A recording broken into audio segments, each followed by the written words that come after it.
Good morning, everyone. Sorry, first of all, to do this as a recording and not a live session. I do need to get off the computer fairly soon to take my daughter to the airport. So I'm filming this one a little bit earlier, literally at the worst time of the day because we are in the dead gap zone. However, it's kind of irrelevant what zone we're in right now because I want to focus today mostly on the macro, and then I'm going to go flip to the complete opposite end and go very, very micro.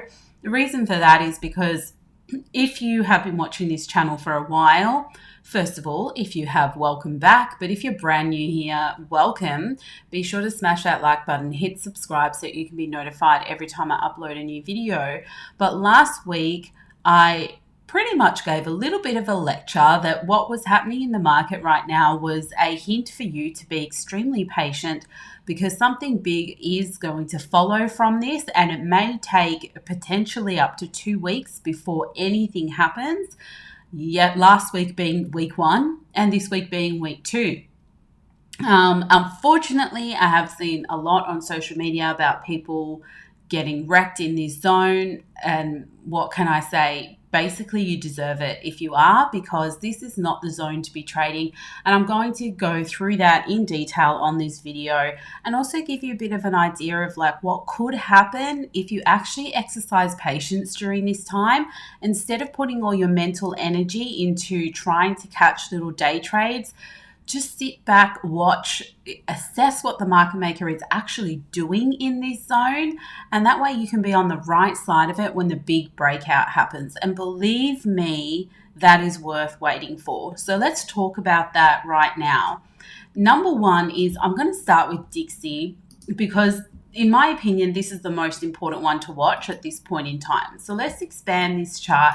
Now, again, if you've been watching this channel for a while, I have said on a number of occasions that I'm not really interested in any markets having the potential for a decent breakout to the upside until the Dixie breaks and holds below the 200 EMA on the 4-hour time frame. And that is this yellow one right here.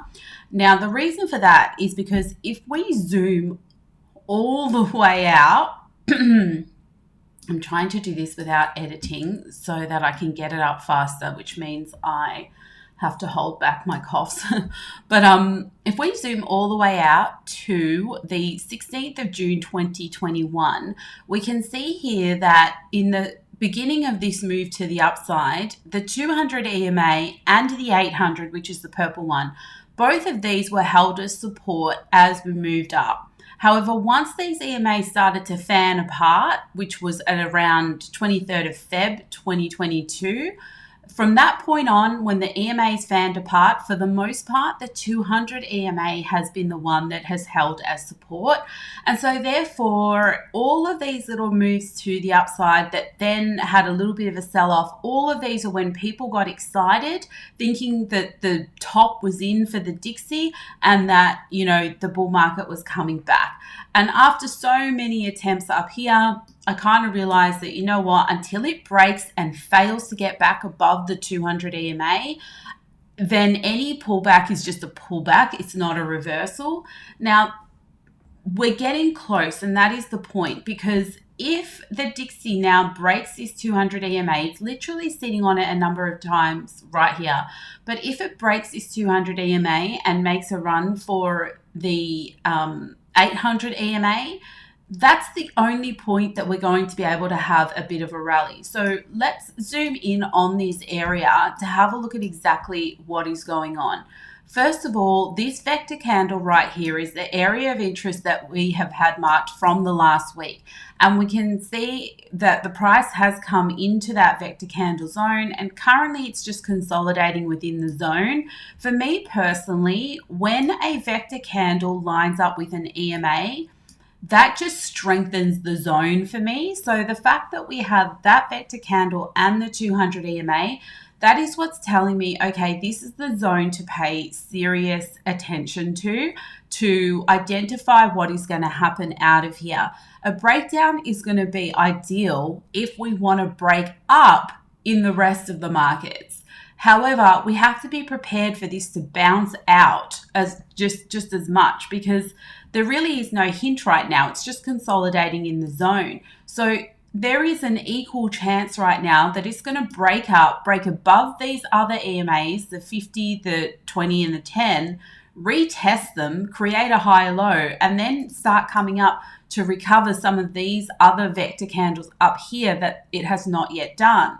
So that's scenario number one. Scenario number two is if it does break the 200 EMA, then we're coming down to look at this area first where the next vector candles are, and then potentially back down into this large zone. But we have to deal with this one first.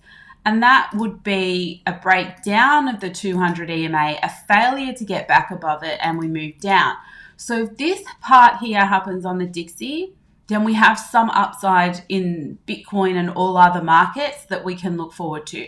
If this side happens, then we're going down further in everything else. So it's impossible to say in this point in time which one is going to happen. But what this is a very, very clear indication of alone, without even looking at Bitcoin or anything else, alone, this right here, it makes everything else a no trade zone. So if you are trying to force trades right now, you're just not paying attention to what's really going on overall, and you need to start paying more attention to this at least, for sure. So I'm on the 4-hour time frame, but what we want to see now is we want to start to see which way the vectors push out of this zone. So are we going to get a strong push out to the upside or a strong push out to the downside? For as long as it moves sideways in this zone, the rest of the market is likely to be boring and give us no hint of direction. So I could literally end this video right here, because that is all you need to know if you are looking for smaller time frame trades right now. But let's go over everything else. S&P, which is this middle one up here, is still currently attempting this vector zone, which again, we had March from last week. The good news is we broke above the 200 EMA. The bad news is we didn't break above it with strength, and we've just come back to this previous high right here. So it could fall over from this point. But if it's to have more upside and make an attempt for the 800 EMA, then we really want to see it get through this vector on the 4-hour time zone from the 22nd of September. NASDAQ is in a similar situation too, I believe. So with NASDAQ, a little bit different. We are under the 200 EMA for NASDAQ, and we've had 2 attempts at it that have wicked back off and failed, but it does look like it's going for another attempt. I don't know why this line is here. But if it does get above that 200 EMA, again, we're just waiting to see if it can come back to recover this vector candle here. All of that is going to be dependent on Dixie breaking down if this is to continue moving up. So all of these vector candles, if we can't get into them and we can't recover them, they also become rejection zones to watch out for. With Ethereum and Bitcoin, I'll go into that on a different chart. And looking at the yields, we pushed up, we've had a bit of a retracement, potentially creating a lower high now. You know, at the end of the day, we broke the level that we didn't want to break. So it's just generally not good for the markets.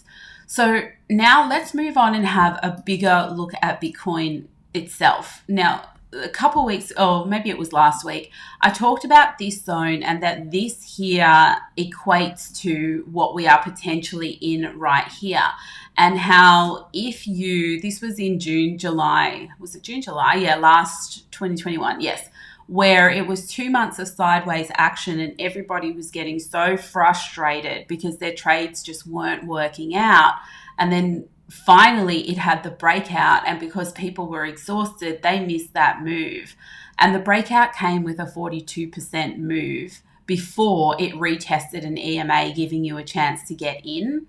So basically, if all these people here who were trading this this chop here that exhausted themselves to the point that they actually missed the big move, if you're trading right now, you're that guy. So just be aware of that. You know, like I know patience is the hardest thing to have in this game. But the market maker also knows that. And that's what they're doing to you right now by holding price in such a small little range. So this was number one. Again, I went into more detail on that last week, so I won't go over it again. However, I do want to show you the other perspective, because I showed you this one and I also showed you this one here from, when was this one? 2020, when Bitcoin was at around 10K. And everybody was saying it had hit resistance, it's going to go back down. But that was actually the start of the bull run.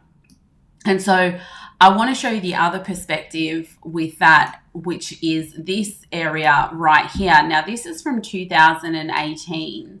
And this was the all-time high here. And from there, all we did was create lower highs and hit the same support level. Now, at this point in time, look how tight price got. And how, basically there were, if you're looking at the daily candles, which these are all daily candles. So if you're looking at the daily candles right here, then imagine how hard that would have been to trade on a smaller time frame, because this is, let's have a look at this. Like some of these candles is a 1% range, and how long did this go on for? Just to give you some perspective where we might be right now.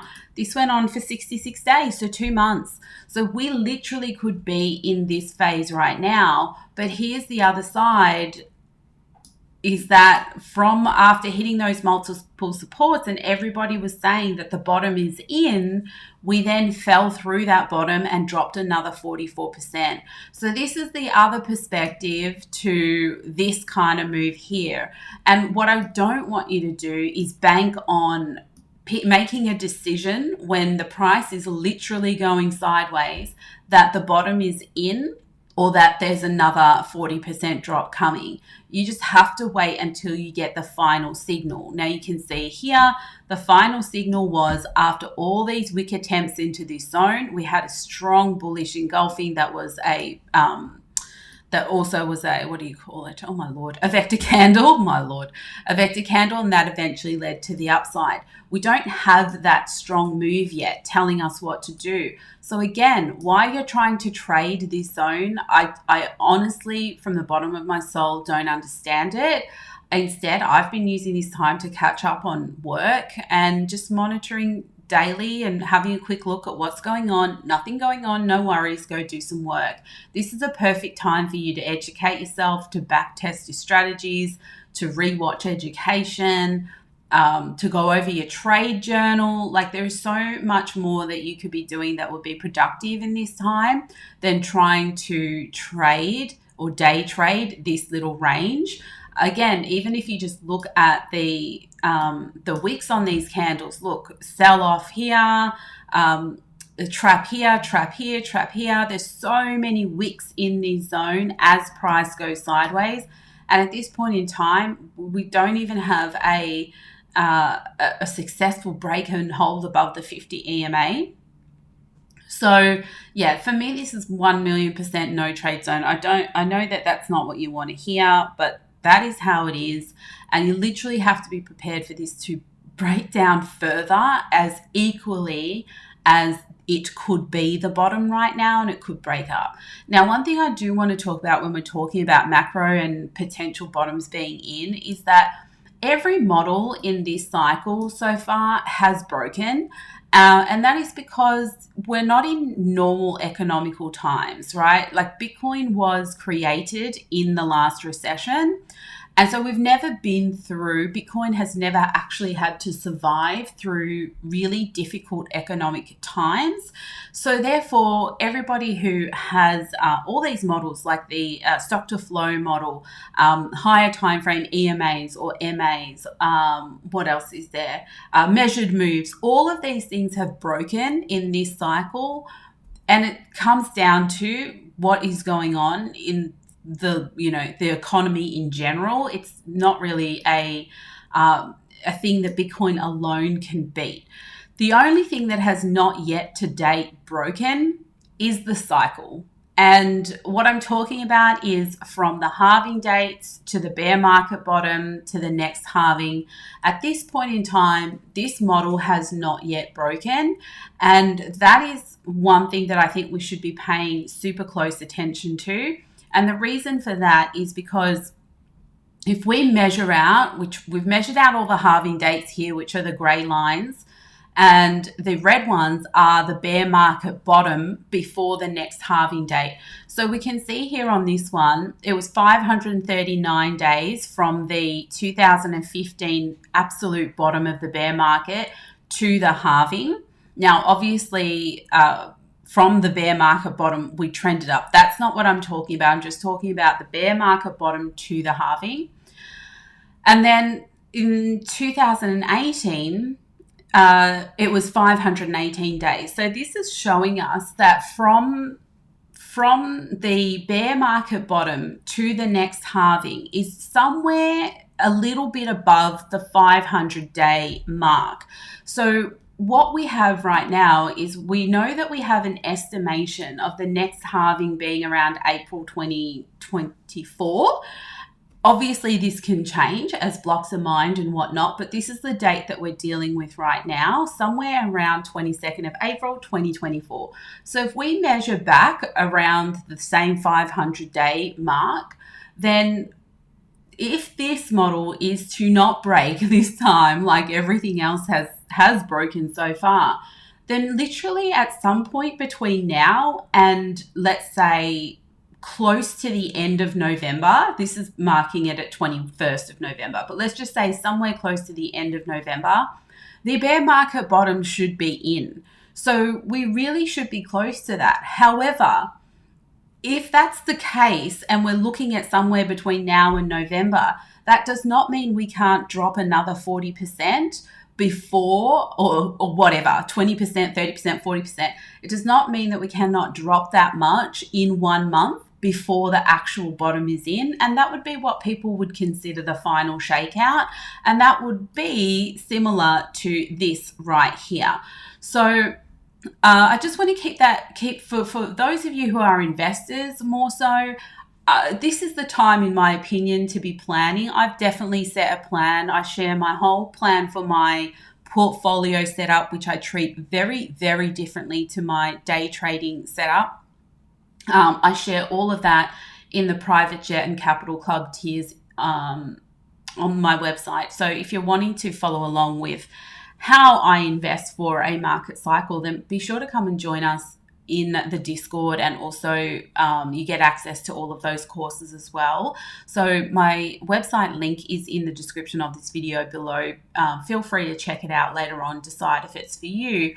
But this alone is where I basically, to me, it's making a plan. So I was always started to accumulate. My goal was always to start accumulating from July until March next year, because it covers that whole period until this November period.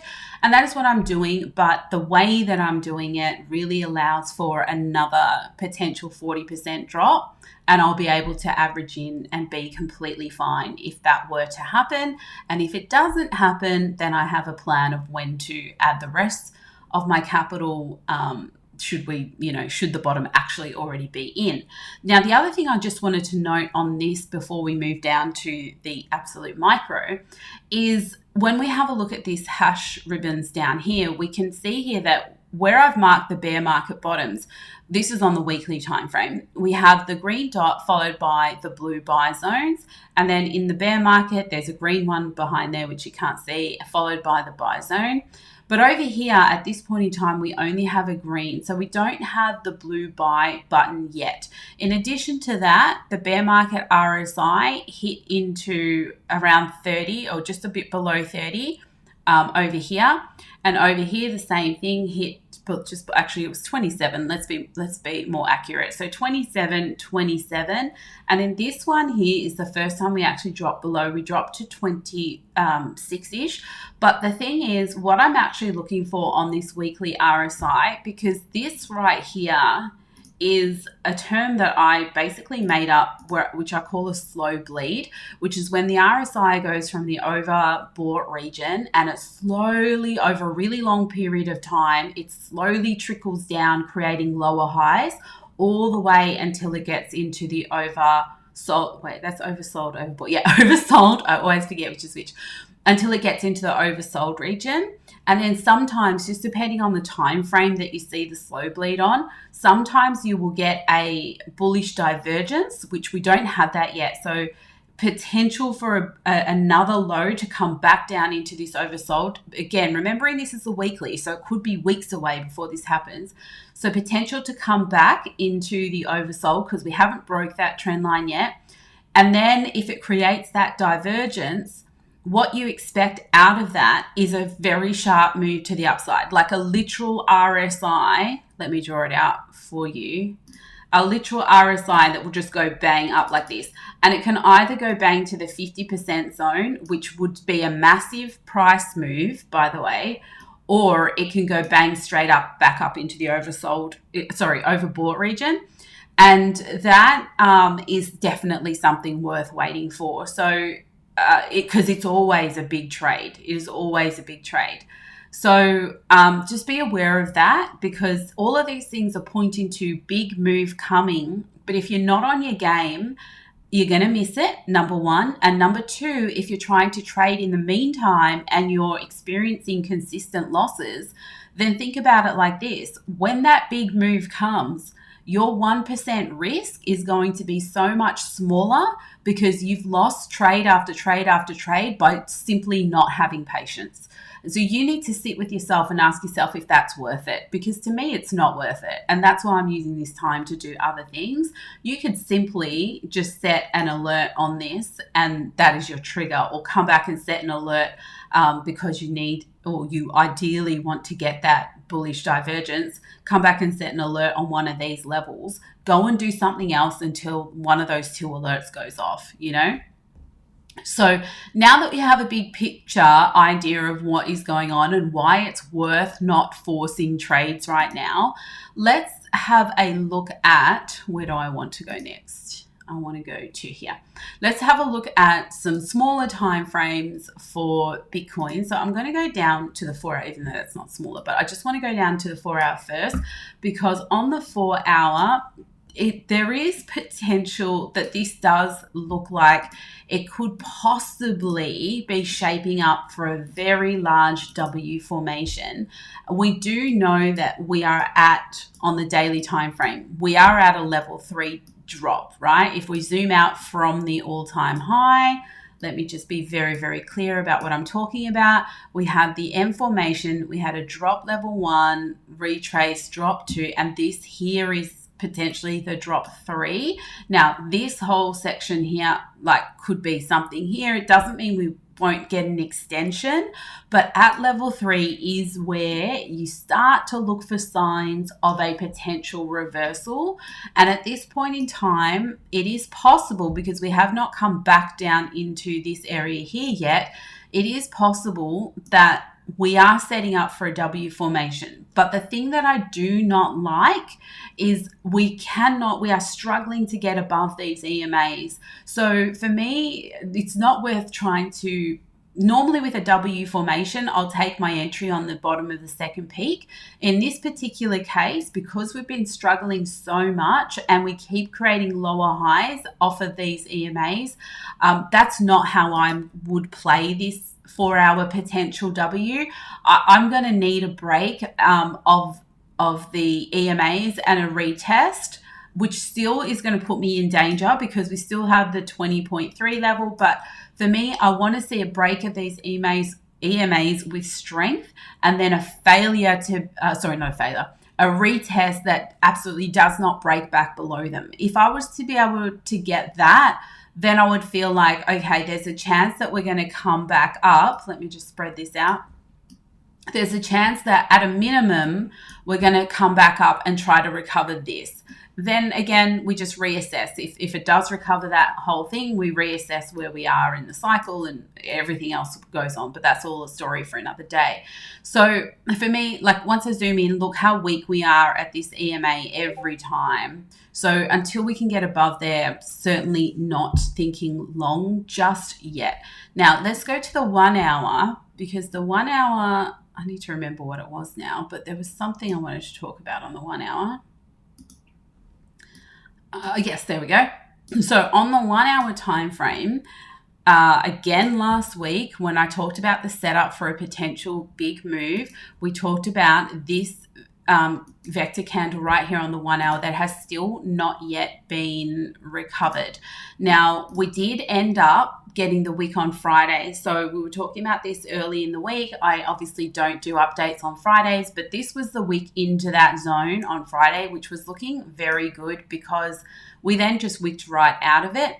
Now, the thing that's got me skeptical though is the fact that we went in there, we went this low, so went to around the 50% mark. I think it was almost exactly the 50% mark of this candle. And then we wicked right out.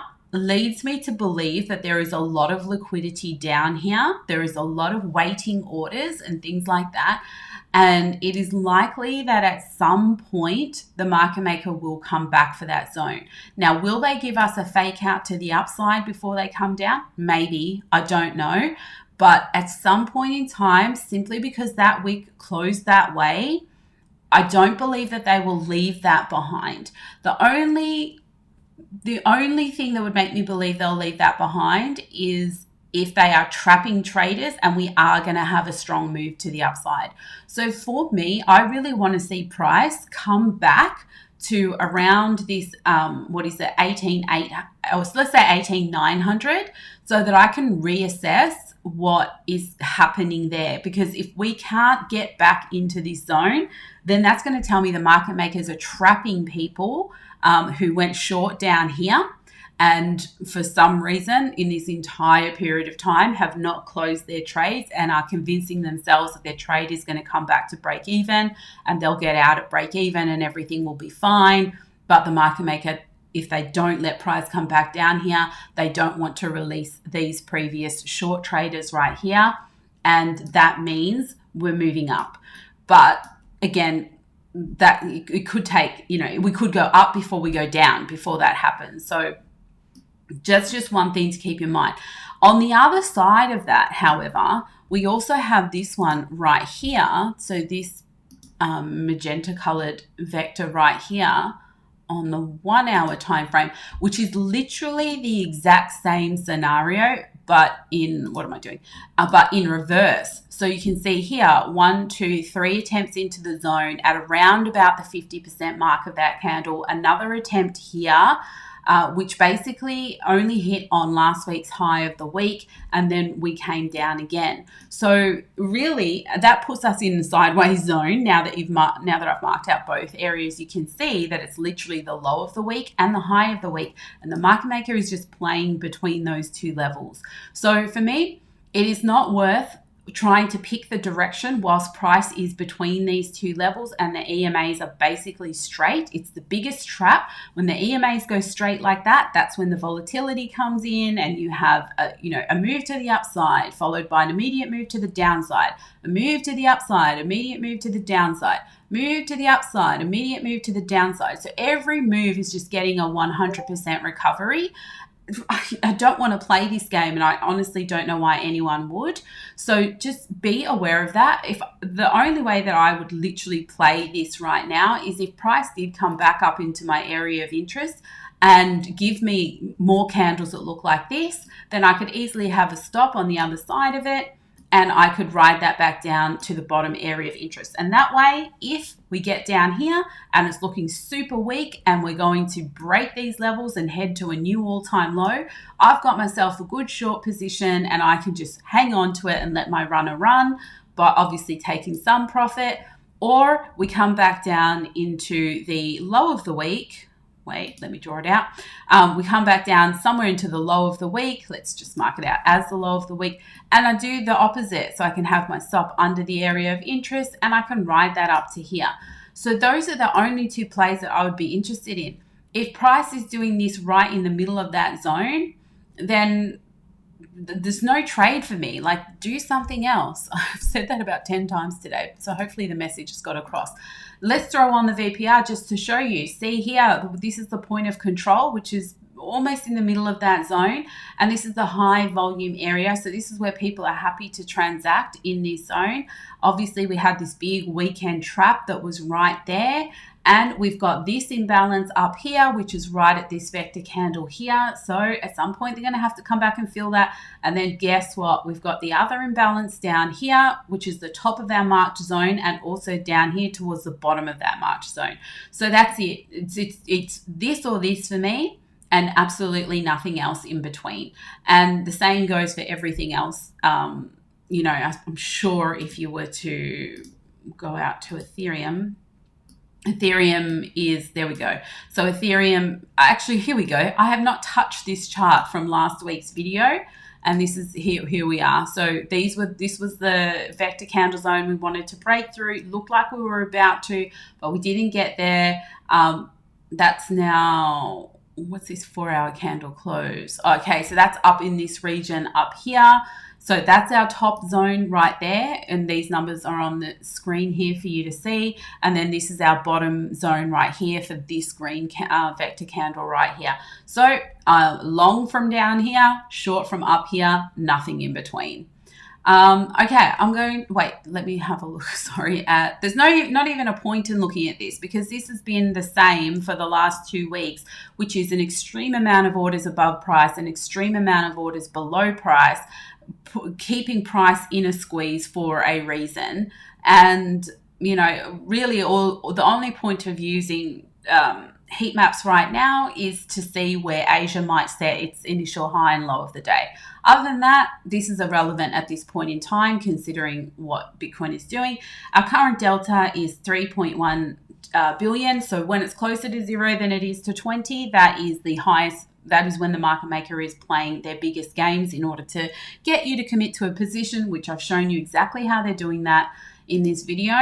And then finally, areas of liquidity, if they do decide to push to the upside, there's a pretty big pool here at around 19,600. And then there's also below price, another one at 19,000. That puts us in a $600 range. Like, I mean, let me just go back to Bitcoin, $600, it's just not a huge range when we're talking Bitcoin. So 19,000, let me just see where that is. 19,000, we'll bring it back to around this candle right here that has not also yet, I'll just mark that out, that also has not yet been recovered. So yeah, this is our $600 range. Is it really worth it? Like, honestly, your time could be put to much better use right now. Finally, news events. So, I mean, we're in a market that is driven by news events. You know, it's not always the way, but, you know, especially if you've been watching this channel for a while, or you've been, you're part of my community, you will know that we can basically time the moves at this point in time by looking at the news events. And that's just because the crypto is going to react to whatever the rest of the market does, because our market cap is so ridiculously low. We just can't outpace it right now. So at the end of the day, if there are no news events, usually that would be like, yay, it's a free trading week. You know, the model should move as it's meant to. Wow, I just noticed this on Forex Factory, crypto calendar. I've never seen that before. I'm definitely going to explore that. I lost my train of thought. My God, my Libra rising is crazy. What was I saying? Yes, normally when we have no news, we go, yay, it's like a normal model that should play out, but basically nothing happens, and last week taught us that. So we actually need these news events to drive good trades. So if we have a look at what is going on this week, we've got consumer confidence, which is going to be 1 a.m. Melbourne time tonight. Let me just refresh this to make sure I'm on the right time zone. Yes, I am. So we've got this consumer confidence here at 1 a.m. tonight, which will be Wednesday morning. And I don't know if that's going to be such a big market mover because I kind of know that consumers are just happy to spend right now. And the other one that I'm kind of looking at is the advanced GDP, which is Thursday, 11:30. But my bigger interest is in all of these. Now, the good news is, well, the Japan ones are tentative at this point in time, so we don't know, they may get cancelled. But the core PCE price index is 11:30 p.m. Friday. Now, we're out of trades by that time, so it shouldn't really affect us. But that's really the only kind of really big thing that I can see going on. Like, we do have the normal ones, unemployment claims and whatnot, but they just haven't been, some FOMC speak, they haven't been huge things right now. So again, the fact that we have a free-ish kind of news event week means we're probably going to just stay in that range and be boring. But the only other thing we have is our earnings calendar, which I spoke about last week. And now it's here. So this is the week where we have all those earnings reports coming in from a lot of the big companies that make up the S&P and the NASDAQ. So if their earnings are like not good, then it's not going to be good for the rest of the market, which in turn means not good for crypto. So these are the only things that we really have to keep an eye on. Other than that, I don't really have too much more to add other than, just play it smart in this range, because this whole range right here is designed to take all of your money before the big move comes and you have nothing left. So if you need to have that talk with yourself today, be sure to do that. And whilst you're doing it, hit that like and subscribe button, and know that all of my little rants about not being silly with your trades comes from love, because I want to see you here for a long time. Enjoy your day. I have to rush off now, and I will see you for tomorrow's update.